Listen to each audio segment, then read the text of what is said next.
ప్రముఖ సినీ నటి శ్రీమతి సంగీత గారి ప్రారంభించారు. ఐవీఎఫ్ చికిత్సలో 25% భారీ discount, free doctor consultation, free ultrasound scan. 49 అంటే సంతానం, 49 అంటే సంతోషం. ప్రతి మహిళకు 500 రూపాయలు. సీఎం రేవంత్ రెడ్డి బతుకమ్మ కానుక. రానున్న బతుకమ్మ పండుగ నేపథ్యంలో రేవంత్ సర్కార్ బతుకమ్మ చీరలకు బదులుగా 500 రూపాయలు ఇవ్వాలని నిర్ణయించినట్లు తెలుస్తోంది. ప్రత్యేక తెలంగాణ రాష్ట్రం ఏర్పాటు అయిన తరువాత అధికారంలోకి వచ్చిన టీఆర్ఎస్ ప్రభుత్వం బతుకమ్మ చీరలను పంపిణీ చేసిన సంగతి తెలిసిందే. బతుకమ్మ చీరలు లబ్ధిదారులకు అందకుండా పోతున్నాయని రేవంత్ సర్కార్ వద్ద సమాచారం ఉంది.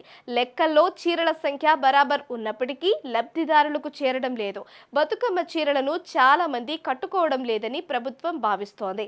బతుకమ్మ చీరలను తీసుకుంటున్న మహిళలు వాటిని కట్టుకోకుండా ఓ మూలన పడేస్తున్నారని ప్రభుత్వ విచారణలో ఉంది.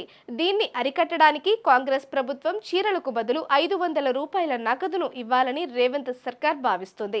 రేషన్ కార్డు ఉన్న ప్రతి కుటుంబానికి 500 రూపాయలు అందనున్నాయి.